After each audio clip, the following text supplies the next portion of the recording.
Hey everyone, welcome back to my channel. If you're new here, my name is Erica and I make videos all about making and selling candles. If you guys are interested in checking out what my Etsy shop looks like, or if you're interested in any of my merch designs, feel free to check out the first links in the description box below.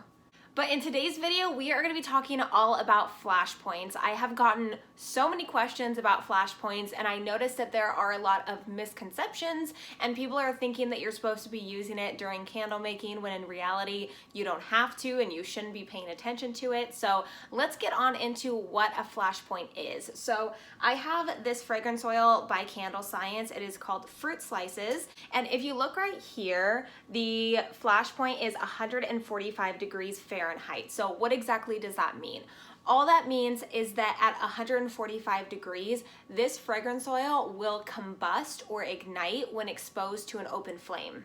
Now, I don't want you thinking that if you add in this fragrance oil at a higher temperature than 145 degrees, then it's going to explode. It's not gonna happen. It's only if there's an open flame. So when you are making your candles, do not pay attention to the flash point. If you are using paraffin, soy, coconut, any of those regular waxes, you don't have to pay attention to the flash point. I've had people ask me questions, how are you able to blend your fragrance oils when all of them have different flash points and you don't know at what temperature you're supposed to be adding the wax in? Now that you know that the flash point doesn't have anything to do with that, you know that you are freely able to blend fragrances whether or not they have the same or a different flash point from one another. There's really only two circumstances in which you actually need to pay attention to the flash point. The first one being is if you're going to be shipping fragrance oils by air, and in that case you want to make sure that the fragrance oil has a flash point above 141 degrees Fahrenheit. This is not the same case if you are shipping out a candle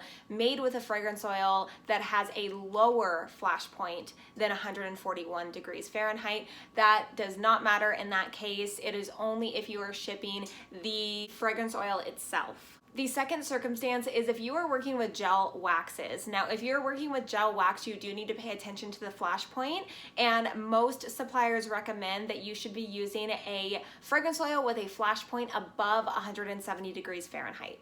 I also know that a lot of people are afraid of adding in their fragrance oils above a certain temperature because they're afraid that the fragrance oil is going to burn off. Now, I did hear a lot of kind of back and forth information on this, and I'm sure it does matter based on the kind of wax that you're using.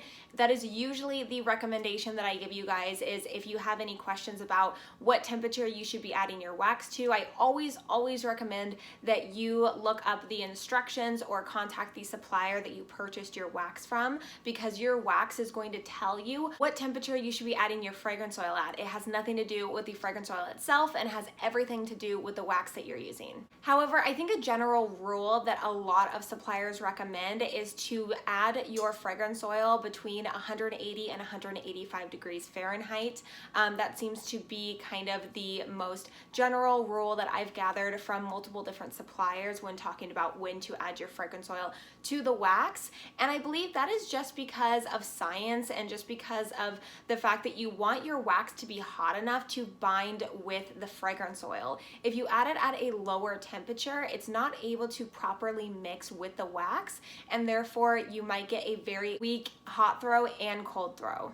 Personally, I have noticed that when I try to add in my fragrance oil at a lower temperature meaning between 150 and 155 degrees, I noticed that my candle itself on the top of the jar, it has this weird glossy hexagon, like geometric type shape on top of it, almost like a little like spider web type shape. And that to me tells me that I didn't add the fragrance oil at a hot enough temperature. Now on the flip side, when I add it in at a very hot temperature, so that, you know, between 180, 185, it is hot enough to be able to really blend with the fragrance oil, and I get a super smooth and not kind of that glossy, shiny top to it at all. But anyways, guys, I hope you enjoyed this video talking all about flash points on fragrance oils and at what temperature you should be adding your fragrance oil to your wax at. If you have any further questions, go ahead and leave them in the comment section below.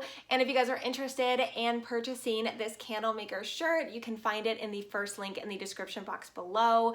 Don't forget to give this video a thumbs up if you liked it, and subscribe to the channel if you haven't already. And don't forget to follow me on Instagram at MemoryBoxCandleCo. And I will see you guys in the next video. Bye, guys.